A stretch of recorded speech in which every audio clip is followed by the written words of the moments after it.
Olá pessoal, então vamos falar hoje do método da exaustão, né? E por que falar do método da exaustão? Porque ele foi um dos pioneiros aí para ajudar o homem a calcular algumas áreas quando se tratava de áreas não comuns, né? Que não fossem quadrados ou triângulos, né? Inclusive o livro do James Stewart começa falando sobre esse método da exaustão, tá? Então vamos lá, o que consiste o método da exaustão?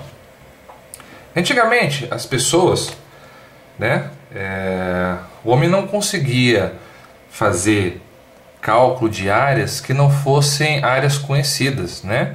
Nós já tínhamos áreas conhecidas do quadrado, né? Então o homem sabia que calculando um lado vezes o outro lado a gente tinha a área do quadrado, né? Já era conhecido também a área do triângulo, né? Então o homem sabia que a base vezes a altura, né, dividido por 2, então a área do triângulo é base vezes a altura dividido por 2, tinha-se a área do triângulo, né? Mas, por exemplo, eles não sabiam como calcular a área de um círculo, né? Então, nesse caso aqui, surgiram algumas teorias para poder calcular, né, a área de um círculo, porém a mais conhecida e utilizada na Grécia foi esse método da exaustão. Então, em que consiste esse método da exaustão? Vamos utilizar aqui, então, o círculo como referência, né? Então vamos lá. O homem sabia calcular algumas áreas, né? Já era conhecido o quadrado e o triângulo, tá? O círculo não. Então, o que se pensou? Por exemplo, se eu inscrever um quadrado aqui dentro, eu vou saber calcular a área desse quadrado, porque a área eu conheço, né? Quanto mais próximo esse quadrado for do círculo, mais próximo a área do círculo será do quadrado, tá? Porém a gente vê aqui, por exemplo, que sobra um espaço muito grande, né? Então a área, essa aproximação não vai ser boa. Mas o que acontece então, se a gente pegar esse círculo, né? E aí, ao invés de a gente dividir em um quadrado, a gente faz um pentágono, né? Se nós fizermos um pentágono, então a gente vai ver que a área do pentágono é um pouco mais próxima da área do círculo do que a área do quadrado, né? E se nós continuarmos a fazer esse tipo de aproximação, então o que a gente vai ver? Aqui, por exemplo, uma outra figura, né? E a gente vê que conforme vai aumentando o número de lados, mais próxima a área do polígono fica do círculo, né? E os gregos sabiam que esses polígonos eles são divididos em vários triângulos, né? Então seria possível calcular a área dessas figuras, né? Dessas figuras, né? Então o que acontece? Chegou-se à conclusão, né? Isso lá na Grécia, que quanto mais lados essa figura tivesse, né? Essa figura inscrita no círculo, né? Quanto mais lados essa figura tivesse, maior seria a aproximação, né? Ou seja, era possível, com uma certa margem de erro, prever a área do círculo a partir, inscrevendo, né, essas figuras dentro destes círculos, né?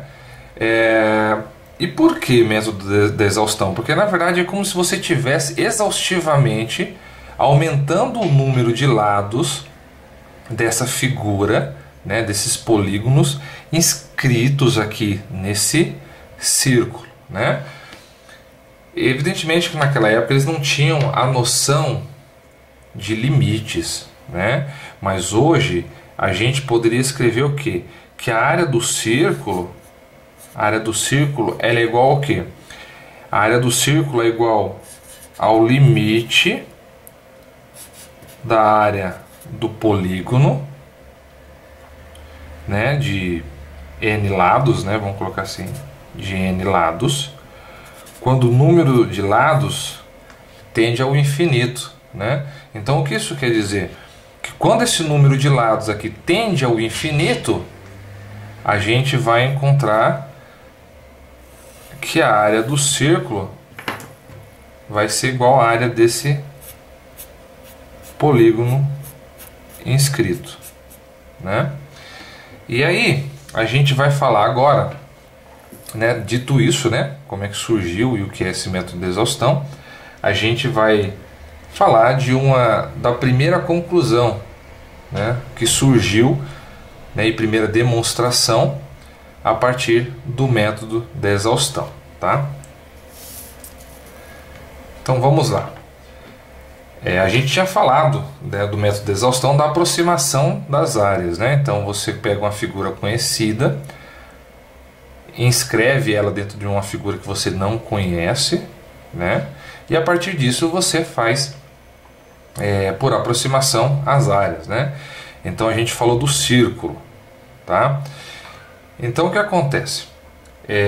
Chegou-se à conclusão, né, a primeira conclusão importante que se chegou é que se a gente tem uma parábola, né, e nós queremos calcular a área dessa parábola, pelo método da exaustão foi possível fazer isso. Como? Chegou-se à conclusão que a área dessa parábola, né, vamos inscrever aqui um triângulo aqui nela, né, vamos supor que aqui passa uma linha bem no meio, divide essa parábola no meio, tá? Suponhamos que aqui é o meio. Se nós fizermos um triângulo, inscrevermos um triângulo aqui dentro dessa parábola, um triângulo cuja base é igual à base dessa parábola, né? O tamanho desse. O que a gente tem aqui? Para a gente calcular essa área da parábola, basta calcular a área do triângulo. Por que basta calcular a área do triângulo? Porque a área da parábola, vamos colocar aqui AP como área da parábola, ela é igual a 4/3 a área do triângulo, tá? Então se a gente descobre a área do triângulo, a gente sabe que ela é 4/3 a área, né, a 4/3 da área do triângulo é exatamente o valor da área de toda essa parábola, né? E como é que ficou demonstrado isso? Isso ficou demonstrado com a seguinte relação. Através de exaustivos, né, exaustivos testes, né, por isso que é o método de exaustão, o que a gente sabe? O que eles descobriram, né? Descobriu-se que cada um desses triângulos aqui deixavam esse espaço, certo? Certo. Então, isso daqui é uma área, tá? A área do triângulo. Era possível, a partir desses outros dois lados do triângulo, formar mais dois triângulos, ou seja, um nesse lado e outro desse lado, tá? Então, formando um triângulo aqui e outro triângulo aqui. E pelos testes descobriu-se que a área, né, somando a área desses dois novos triângulos, o que a gente tinha? A gente tinha que esses dois novos triângulos tinham 1/4 da área original desse triângulo maior, né? Porém, cada um desses outros triângulos formados, também era possível fazer mais outros triângulos, 2 triângulos em cada um deles. e que a área desses novos triângulos formados era 1/4 da área anterior, tá? Ou seja, 1/4 de 1/4, 1/16 avos, tá? E isso ocorria para todos os outros novos triângulos formados, né, a partir de dos triângulos anteriores. Então foi possível chegar à conclusão que este triângulo, né, esta área compreendida aqui nesse triângulo seria o quê? Vamos chamar a área do triângulo maior de área 1, né, que é total, tá? A segunda área, ou seja, dos outros dois novos triângulos, era 1/4 da área total do triângulo maior. O seguinte, né, os seguintes triângulos vão formar mais outros triângulos, cuja soma vai ser 1/4 da área anterior. E aí a gente tem 1/16 avos. Os próximos triângulos formados terão 1/4 da área anterior, né?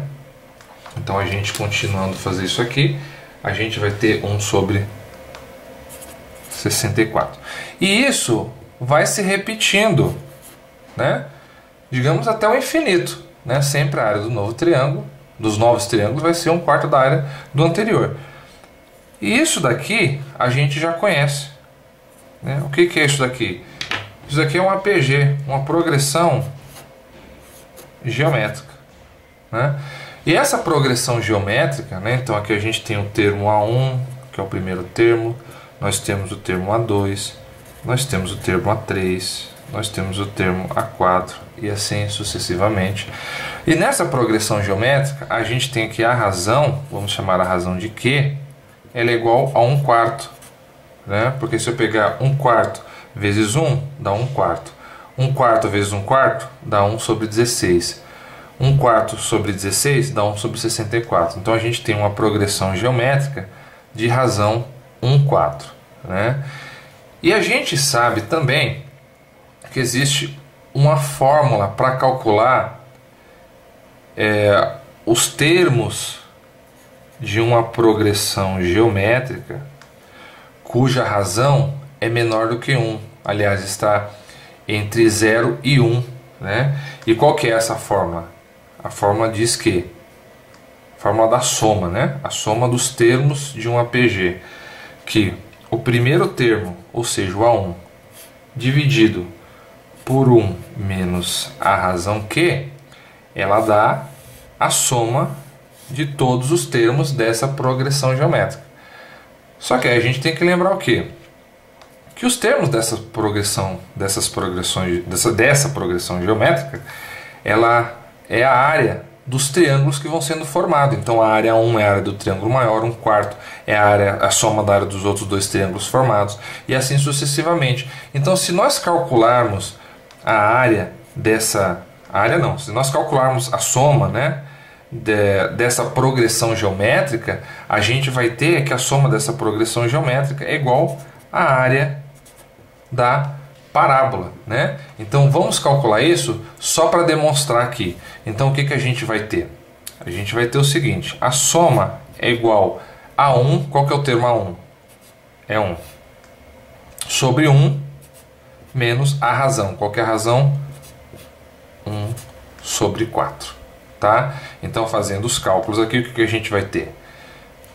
Isso aqui vai ser a soma, vai ser igual, vamos manter aqui a primeira, fazer só o de baixo, né? 4 dividido por 1, 4 vezes 1, 4, menos 4 dividido por 4, 1 vezes 1, 1, né? Continuando, nós vamos ter 1 sobre 4 menos 1, 3 sobre 4. Mantém a primeira, multiplica pelo inverso da segunda. Então a gente vai ter que isso é igual a 4/3, né? Então o que a gente tem aqui? Esse valor aqui de 4/3 é a soma dos termos dessa progressão geométrica. Ora, se a gente sabe que os termos dessa progressão geométrica representam as áreas dos triângulos formados a partir do triângulo maior, Então a gente tem que a soma dessa PG é igual à soma da área desses triângulos, ou seja, 4/3.